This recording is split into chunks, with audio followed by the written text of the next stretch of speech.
सिद्धेभ्यः।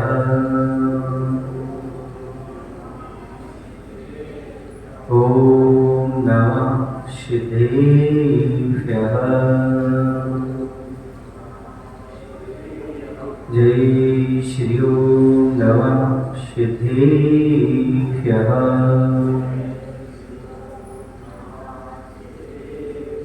नमः श्रीवर्धमानाय निर्वृतिकलिलात्मने सालोकानां त्रिलोकानां यदेद्यादर्पणायते यदेद्यादर्पणायते। बोले अहिंसा परमो धर्म की। देवादिश्री पार्श्वनाथ भगवान की। आचार्य गुरुदेव भगवान श्री विद्यासागर जी महाराज की।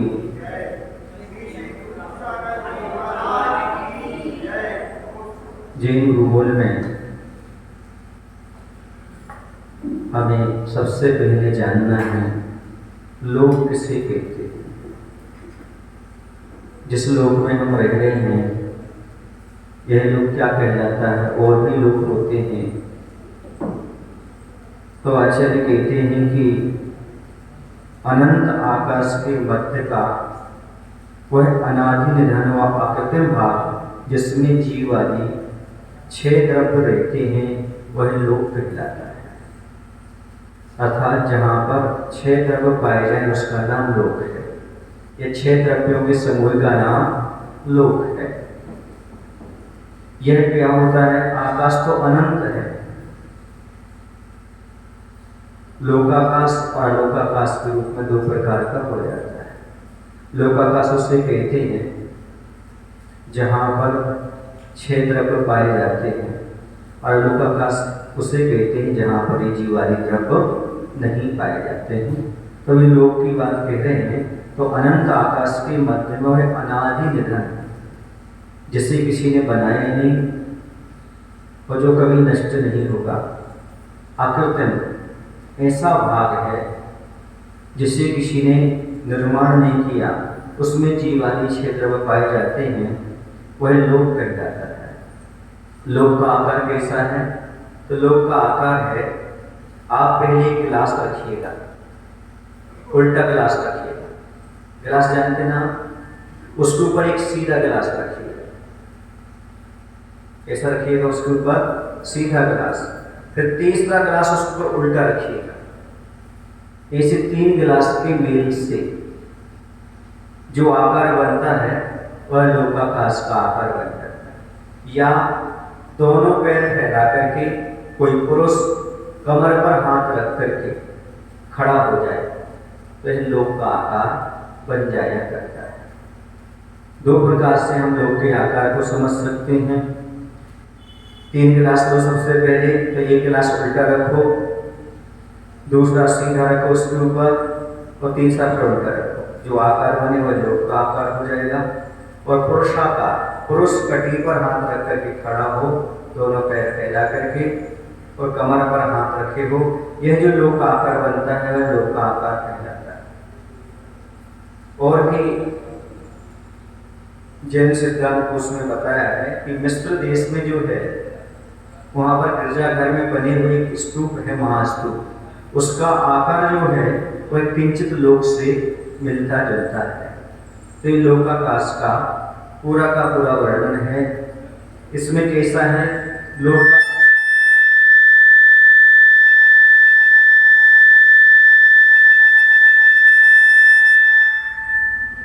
का विस्तार जो है वह बताया। लोक का विस्तार दक्षिण उत्तर दिशा में सर्वत्र 7 राजू मोटा। कितना है। 7 राजू मोटा। मोटा था लंबा। पूर्व पश्चिम दिशाओं के विस्तार यानी चौड़ाई में नीचे 7 राजू, ऊपर क्रम से घटता हुआ मध्यलोक में 1 राजू।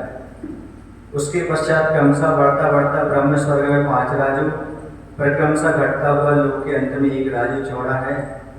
लोक की ऊंचाई पर 14 राजू है। संपूर्ण लोक का घनफल यदि देखें तो 7 राजू का घन अर्थात 7 दूनी नहीं 7 सतैया 49 और 49 सत्ते 343 धनराजु बनता है।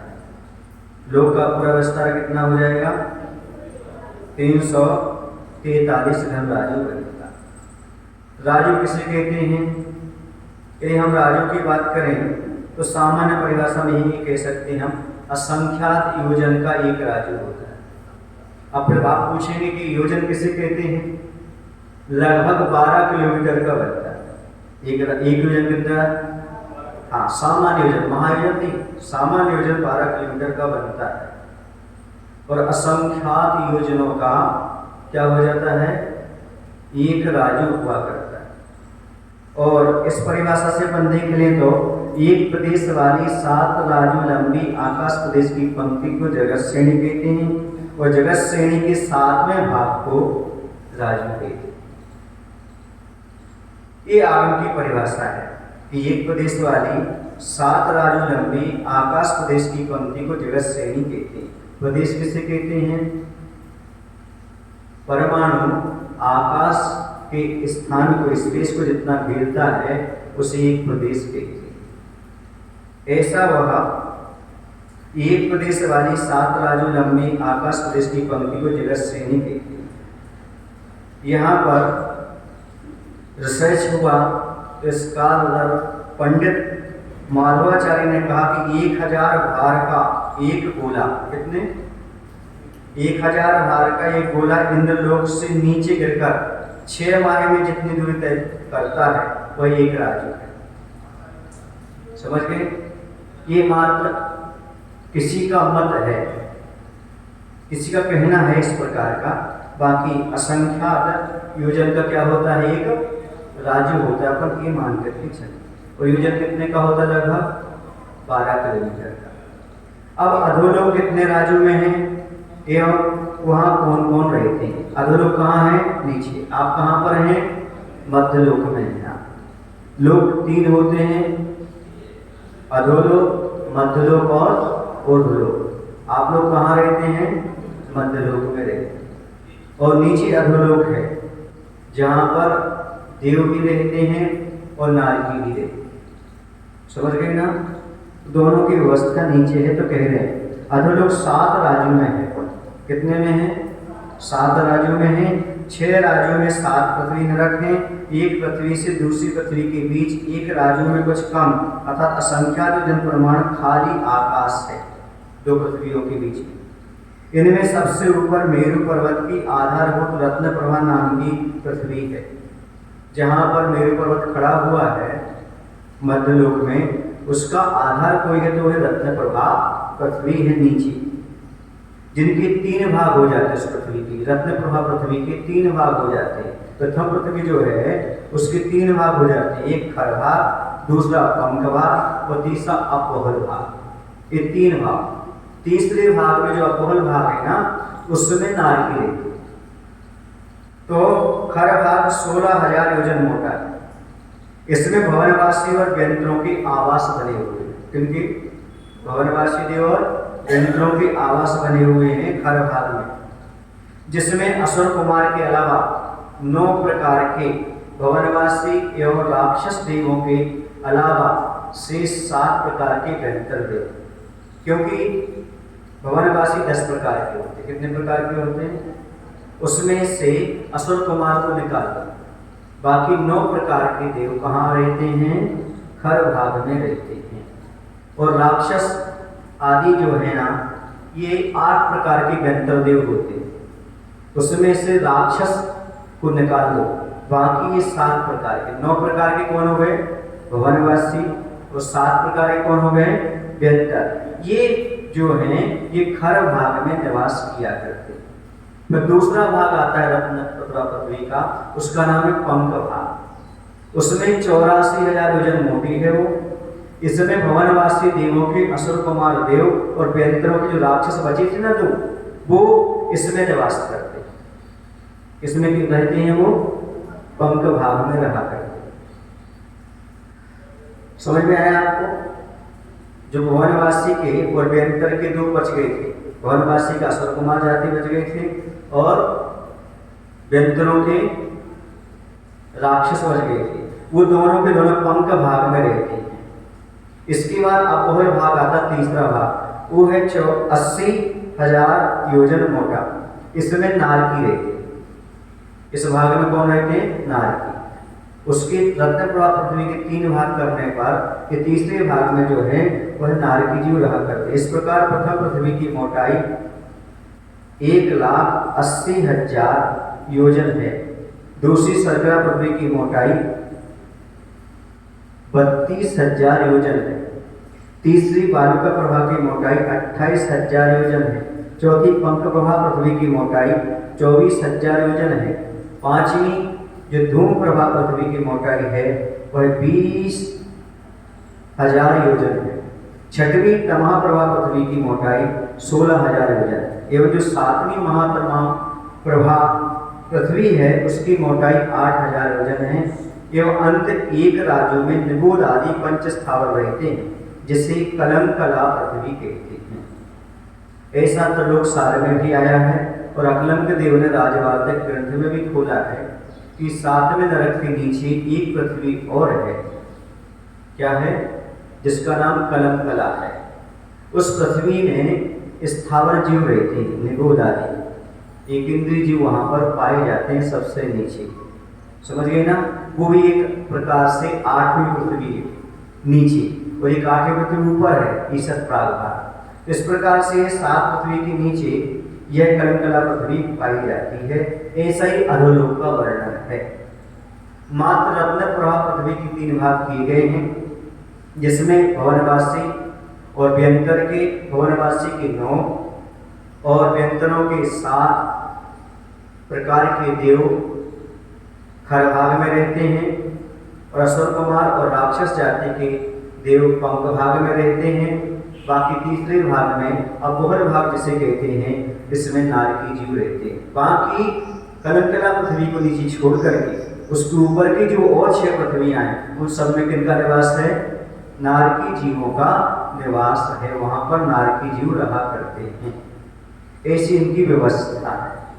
तो अगर इसे समझें तो एक राज्य में पूरा का पूरापन पहली पृथ्वी को लें, वहां पर व्यवस्था है। फिर उसके बाद दूसरी पृथ्वी की एक राजू, फिर तीसरी पृथ्वी की एक राजू, फिर चौथी की एक राजू, 5वीं की राजू, 6वीं की एक राजू, 7वें की एक राजू। इस प्रकार से इनकी व्यवस्था 7 राज्यों में विभाजित हो जाया करती है। ऐसा ही अधोलोक का वर्णन है। यहाँ पर नारकी जीव अपने दुख को भोगा करते हैं। इसका मतलब ना वो देव भी नारकी जिस दुख भोगते हैं नहीं, वहां उनके रहने की व्यवस्था है। वह उनके 3 जगह स्थान है देवों के, भवनवासी आदि। भवनपुर भी है और नगर भी है। नीचे भी रहते हैं और यहाँ पर गुफाओं में, कंदराओं में, वृक्षों आदि में, नदियों के किनारे आदि इनके आवास हैं। यहाँ भी ये रहा करते हैं। आपकी मध्यलोक में चैत्यालय में भी नदी आदि किनारे इनका निवास रहता है। यहाँ पर भी घूमने के लिए आ जाया करते। कौन? व्यंतर भवनवासी देव। तो इस प्रकार से यहाँ इनकी उत्पत्ति नीचे ही होती रही है। कहाँ पर? पंख भाग में और खर भाग में ही उत्पत्ति हुआ करती है। यहाँ पर अपने यहाँ जो है 3 गति के जीव रहते हैं। कितने गति के रहते हैं? 3। कौन कौन से? मनुष्य, त्रयंच और देव। भवनवासी व्यंतरों जो वेरों की परिक्रमा लगाने वाले जैसे ज्योतिषी देव, ये भी कहाँ है? मध्यलोक में है। समझ गए ना? ज्योतिषी देव कहाँ पर है? मध्यलोक में ही है। ये बात अलग है कि भवनवासी और व्यंतरों की उत्पत्ति नीचे होती रत्न प्रभा पृथ्वी, लेकिन यहाँ पर भी वो भ्रमण करते रहते हैं। तो लोक का आधार क्या है? लोक का आधार है, जैसे लोक किस पर टिका हुआ है? कुछ लोगों की धारणा है कि लोक जो है वह शेष नाग पृथ्वी को संभाले हुए। 3 लोग कौन संभाले हुए हैं? शेष नाग। ऐसी धारणा मत बनाइएगा, क्योंकि प्रत्येक जीव की आयु होती है। आयु समाप्त होने के बाद अवस्था क्या होगी? इसलिए मिथ्या कल्पना को त्यागते हुए इसको समझें। यह घनोदधि बात वलय, घनवात वलय, तनुवात वलय के आधार से लोक टिका हुआ है। घनोदधि वलय है पहली, दूसरी घनवात वलय, तीसरी तनुवात वलय।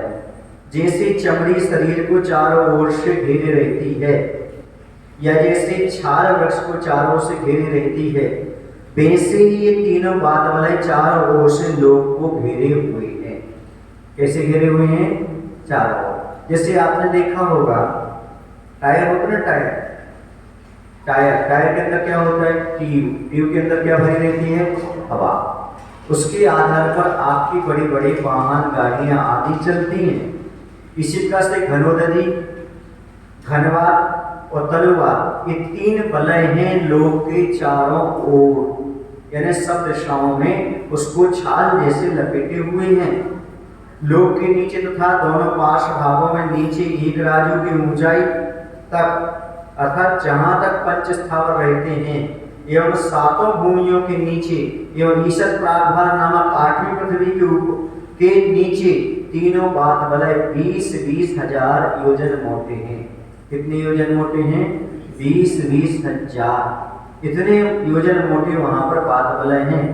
दोनों पार्श्व भागों में, आजू बाजू में, एक राजू के ऊपर सप्तम पृथ्वी के निकट 8 दिशाओं में तीनों बात वलय क्रम से घटते गए। 5, 7, 5 और 4 योजन मोटे होते गए। फिर क्रमशः घटते हुए मध्यलोक की 8 दिशाओं में 5, 4 और 3 योजन मोटे रह जाते हैं। क्रमशः बढ़ते हुए जब वह ऊर्ध्वलोक की ओर जाएंगे तो ब्रह्मलोक तक, मैंने 5वें स्वर्ग की 8 दिशाओं में 7, 5, 4 योजन मोटे हो जाते हैं। फिर ऊपर क्रमशः घटते हुए लोकागर के पास भाग में 5, 4, 3 योजन मोटे रह जाते हैं। ये तीनों बात वाले लोक शिखर पर क्रमशः 2 कोस कितने का होता है? 4000 धनुष। कितने का होता है? क्योंकि एक कोस होता है 2000 धनुष का, तो 2 कोस कितने के हो जाएंगे? 4000 धनुष का। एक कोस 2000 का एवं 1575 धनुष मोटे रह जाते हैं। नीचे क्रमशः कैसे हो जाते हैं? 2 कोस, 1 कोस और 1575 धनुष मोटे रह जाते हैं। लोक शिखर की बात कह रहे हैं, तीनों बात वलय ऊपर ऐसी व्यवस्था उनकी हो जाती है। अर्थात पहला बात वलय जो है ना 2 कोस, फिर 1 कोस, फिर 1575 धनुष मोटे रह जाते हैं। ऐसी ऊपर की व्यवस्था लोक की हो जाती है। समझ गए ना? अब बात वलय किस रंग के होते हैं? 3 बात वलय, घनोदरी, घनवात और तनुवात। तो जो घनोदरी वलय है वह गोमूत्र के रंग का है, और घनवात वलय जो है वो काले रंग की मूंग के समान है, और तनुवात वलय जो है वो अनेक रंगों वाला हुआ करता है। उसका कोई फिक्स रंग नहीं होता, कहीं किसी प्रकार, कहीं किसी प्रकार का। इस प्रकार से सभी रंग पाए जाते हैं। मध्यलोक का विस्तार कुल कितना है? अभी अपन पढ़ के आए थे लोक का विस्तार। कितना निकला था लोक का विस्तार? धनराजु में निकाला था ना, 343 धनराजु था। अब यहाँ पर मात्र पर मध्यलोक का विस्तार निकालेंगे, तो मध्यलोक का एक राजु त्रियक, 4 ओर ले लो, तिरछे में। त्रियक समझते हैं आप लोग? तिरछे में ये त्रियक फैलाता है, 4 ओर से फैला हुआ है, और 1,40,000 योजन सुमेरु पर्वत के बराबर ऊंचा है।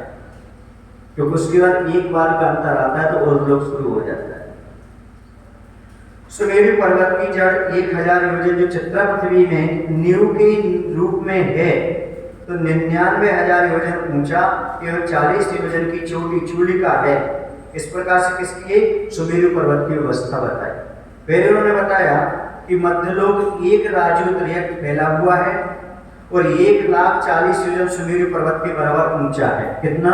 1,40,000 योजन। अब सुमेरु पर्वत की जड़ 1000 योजन नीचे चित्रा पृथ्वी में नीचे नींव के रूप में है, तो कितनी बची? 99,000 योजन ऊपर हो गया वो, क्योंकि उसमें कितना कम हो गया? 1000 योजन कम हो गया, और 40 योजन जो अंदर जुड़ा था उसकी चोटी है। इस मध्यलोक में असंख्यात द्वीप है। जो आपका मध्यलोक है उसमें क्या है? असंख्यात द्वीप है और असंख्यात समुद्र एक दूसरे को घेरे हुए है। मध्यलोक के बीचों बीच जम्बूद्वीप है। यह थाली के आकार का है। थाली समझते हैं आप लोग? इसके बाद सभी समुद्र व द्वीप चूड़ी के आकार के हैं।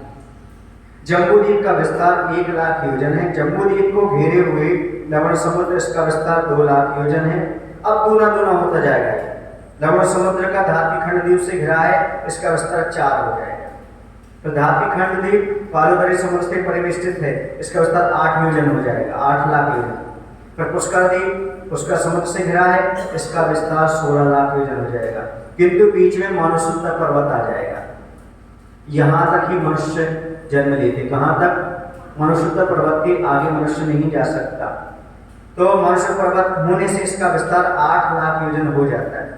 जम्बूद्वीप के बाद का विस्तार दोनों तरफ लेना, अतः 1 धन 2 धन 4 धन 8 धन 8 धन 2 धन 4 धन 8 धन 8 बराबर 45 लाख योजन बन जाता है।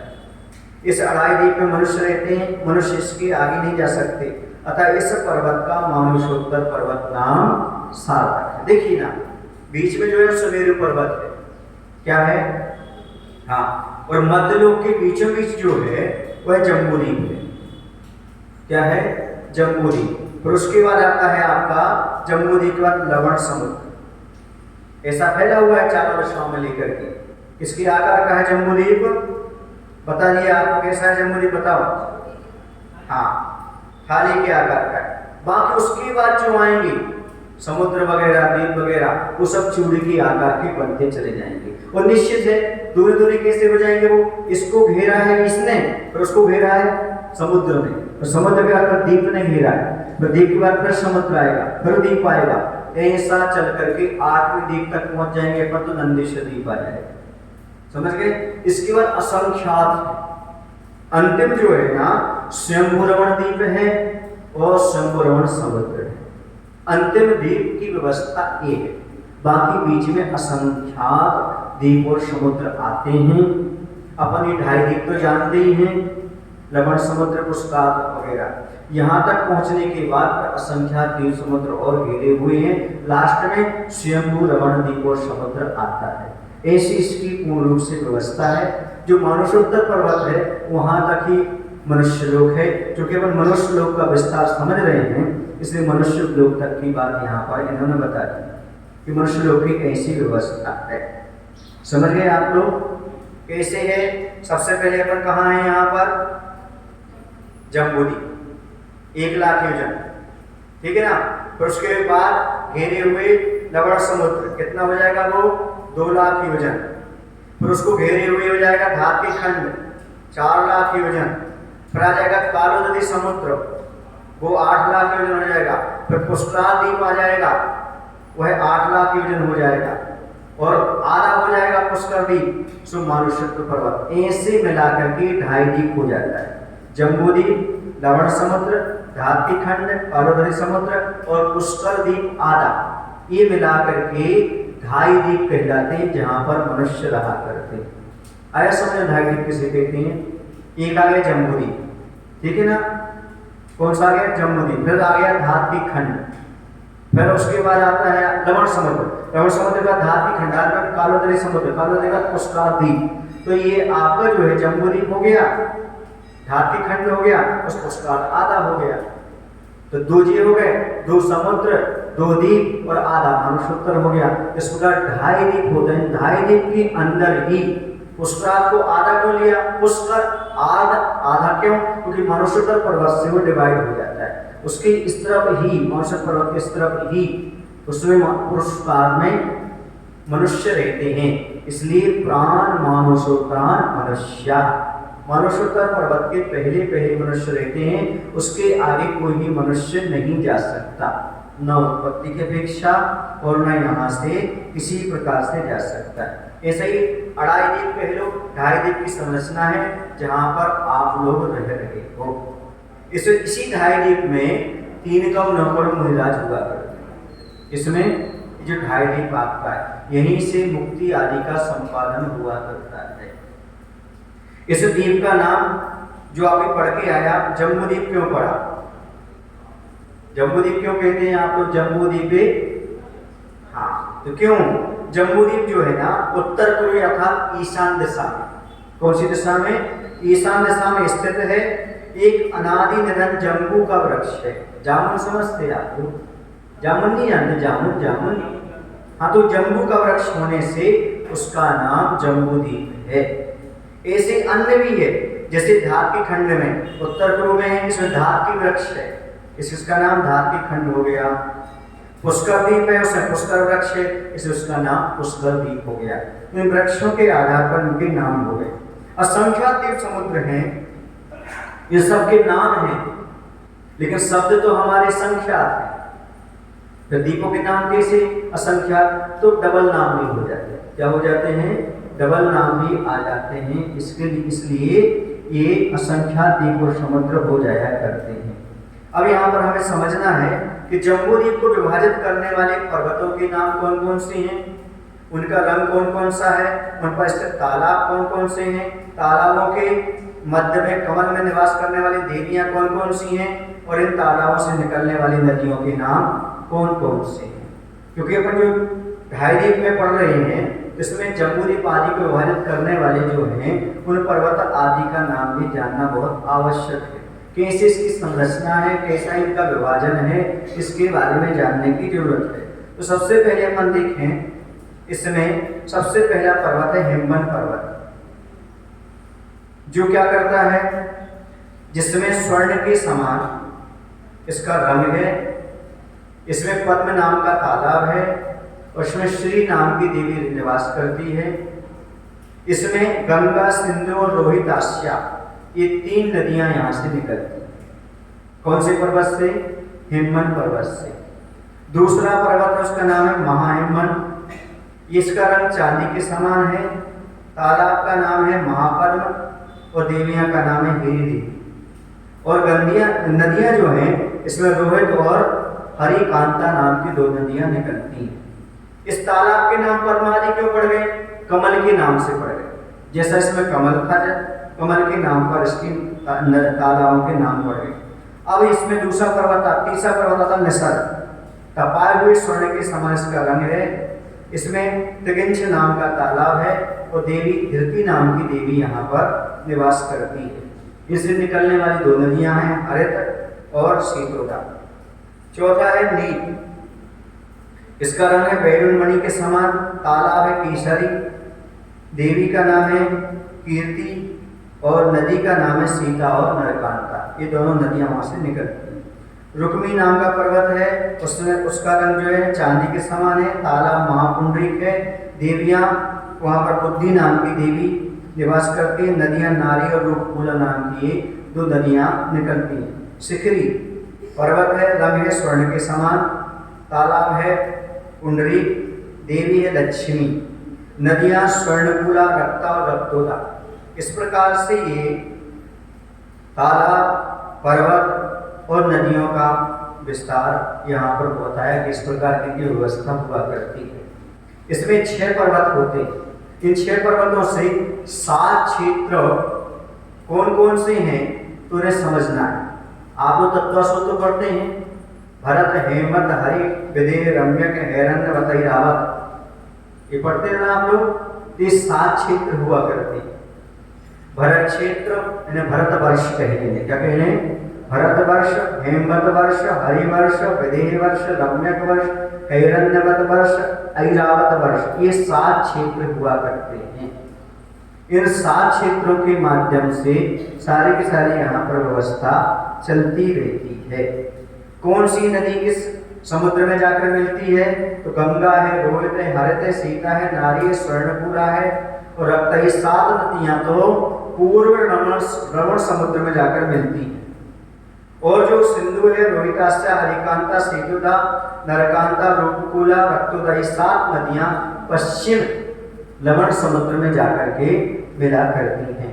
इन नदियों की बहुत सारी सहायक नदियां हैं, जैसे गंगा सिंधु की जो है ना 14,000 और हरित और हरिकांता की, हाँ पहले पर रोहितास्या की लगा लें तो वो हो जाएंगे 14 दूनी 28, फिर हरित और हरिकांता की 28 दूनी 56,000 और सीता शीतोदा की 56 दूनी 112, 1,12,000 नदियां हो जाएंगी। फिर उससे जोड़ने का क्रम हो जाएगा, क्या हो जाएगा? नारी नरकांता की फिर 56,000, स्वर्णकुला और रूपकुला की 28,000, रक्त और रक्तोदा की 14,000। इस प्रकार से प्रत्येक की एक सी, अर्थात गंगा की 14,000 एवं सिंधु की भी 14,000 सहायक नदियां हैं। इसी प्रकार आगे भी जानना चाहिए। समझ गए आप लोग? अभी तक आप लोग पढ़ते आ रहे हो, जानते आ रहे हैं कि भरत क्षेत्र क्या है। तो भरत, अब इसमें मध्य लोक में भरत क्षेत्र का विस्तार समझें। तो भरत क्षेत्र का विस्तार 526 सही 6/19 योजन बनता है। तो अढ़ाई द्वीप में कितने आर्यखंड और मिलिच खंड हैं? तो अढ़ाई द्वीप में 170 आर्यखंड हैं और मिलिच खंड जो है 850 हैं। कितने हैं? 850। अढ़ाई द्वीप में कितनी भोगभूमियां और कर्मभूमियां हैं? तो अढ़ाई द्वीप में 30 भोगभूमियां हैं और 15 कर्मभूमियां हैं। ये इनकी व्यवस्था है। अब थोड़ा सा अपन समझ लें, क्या समझ लें कर्मभूमि और भोगभूमि के बारे में। आप कहां पर रहते हैं? कर्मभूमि। कर्मभूमि में क्या व्यवस्था है? कर्मभूमि में ऐसी व्यवस्था है कि जीव षट कर्म आदि करके आजीविका का निर्वाह करता है। लेकिन भोगभूमि में ऐसी व्यवस्था है कि वहां पर षट कर्म नहीं करना पड़ता। कल्प वृक्ष रहते हैं, कल्प वृक्षों से जैसी कामना करो वैसे पदार्थ वहां पर प्राप्त होते चले जाते हैं। कर्मभूमि के जीव कैसे जाते हैं? तो कहते दान देने से या दान की अनुमोदना करने से भोग भूमि में जन्म होता है। किसके माध्यम से होता है?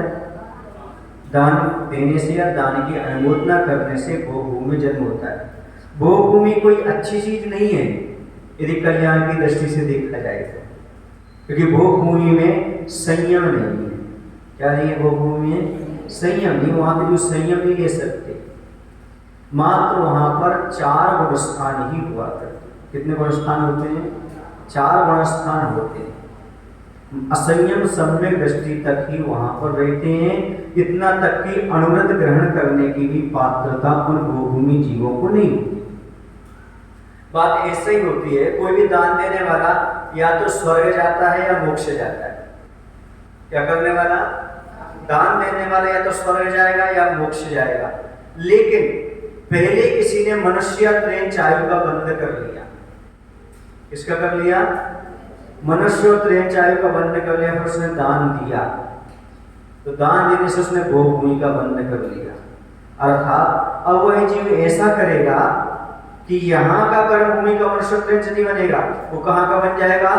भोग भूमि का। इतनी फैसिलिटी उसको मिल जाएगा, क्योंकि यहाँ का बनेगा तो मिथ्यात्व के साथ ही बनना है, और भोगभूमि बनेगा तो सम्य दर्शन के साथ भी जा सकता है। कौन सा? जो छायक सम्य दृष्टि है वो। छायक सम्य दृष्टि मनुष्य कभी जो होता तत्काल मनुष्य नहीं बनता, लेकिन यदि उसने पहले आयु मान ली हो तो भूभूमि का मनुष्य बन सकता है। कहाँ का बन सकता है? भूभूमि का। लेकिन यहाँ का मनुष्य त्रेंच नहीं बन सकता, क्योंकि यहाँ का मनुष्य त्रेंच बनेगा तो मिथ्यात्व के साथ बनना पड़ेगा। अभी जो वर्तमान में लोग कल्पना करते हैं ना, महाराष्ट्र या हम विदेश क्षेत्र जाना चाहते हैं, हम विदेश क्षेत्र से मुक्ति का लाभ प्राप्त करेंगे, तो उनकी कल्पना जो है वो भूल जाते हैं कि अभी मनुष्य बनेंगे तो सम्य दर्शन से च्युत होना पड़ेगा, और विदेह भी जाएंगे अभी तो मर करके, तो अभी मिथ्यात्व के साथ ही जन्म लेना पड़ेगा। फिर वो कोई नियम नहीं है कि वहां पर समर्पण प्राप्त हो जाए, मरने के बाद वहां कोई समर्पण प्राप्त हो जाए, विदेह में ऐसा कोई नियम नहीं है। इसलिए कभी भी अभी यहाँ से विदेह क्षेत्र की कल्पना नहीं करना चाहिए। फिर महाराज विदेश क्षेत्र कैसे कल्पना करो? कोई बात नहीं, यहाँ पर आप अच्छी तरह से संरक्षण को सुरक्षित रखो, देव पर्याय को प्राप्त करो, और देव पर्याय में वहां जाकर विदेश क्षेत्र में भगवान के समूह शरण में जाकर के संग का समाधान करो, वहां पर आनंद का अनुभव करो। डायरेक्ट यहाँ से मनन करके विदेश क्षेत्र की कल्पना मत करो। कुछ लोग कहते हैं महाराज जी कुछ जीव ऐसे ही बद्ध परिणामी जो विदेश क्षेत्र से मुक्ति का लाभ प्राप्त करेंगे, तो हम संरक्षण छोड़ करके क्यों जाए? बोलो ना, सम्य दर्शन को बना करके रखे, तभी हमारा आगे चल करके कल्याण होने वाला है। जो संरक्षण छोड़ने की बात करता है उसी क्या मुक्ति का लाभ हो सकता है? संभव नहीं। संरक्षण किसे कहते हैं? सच्चे देव शास्त्र पर श्रद्धान होना, 7 तत्वों पर श्रद्धान होना, इसका नाम क्या है? इसका नाम सम्यक दर्शन है। तो इस चीज को हमें समझने की आवश्यकता है कि हम अभी कर्म भूमि के हैं और कर्म करना है। भोग भूमि में रिग्रेस नहीं है, प्रोग्रेस नहीं है। प्रोग्रेस कितनी है? मात्र भूभूमि का जीव मात्र दूसरे स्वर्ग तक ही जा सकता है, इसके ऊपर उसकी कोई उन्नति नहीं। भवनत्रक जीव जो होते हैं, मिथ्यादृष्टि जीव जो होते हैं, वो भवनत्रक देवों में जन्म ले लेते हैं। जो सम्यक दृष्टि जीव होते हैं वो स्वधर्म और ईशान स्वर्ग में जन्म लेते हैं। इसके आगे उनका जाना है कहाँ के जीवों का? भूभूमि। और कर्म भूमि का क्या कर सकता है? भूभूमि का कर्म भूमि का सर्वासिद्धि तक पहुंच सकता है और मुनि बन करके मोक्ष भी जा सकता है। तो भूभूमि अच्छी कि कर्म भूमि अच्छी? कर्म भूमि, क्योंकि इसमें हम कर्म बांध भी सकते हैं, सप्तम नरक में जा सकता है कर्म भूमि का जीव, और मोक्ष भी जा सकता है। नीचे भी उतने ही पार कर ले और ऊपर भी उतने ही पार कर ले। ये सारी क्षमता कर्म भूमि के जीव में ही आती है। आज इसका विषय इतना ही समझें। पूरे महावीर भगवान की जय। आज थोड़ा सा विषय अपन अब इसको हट करके लेते हैं और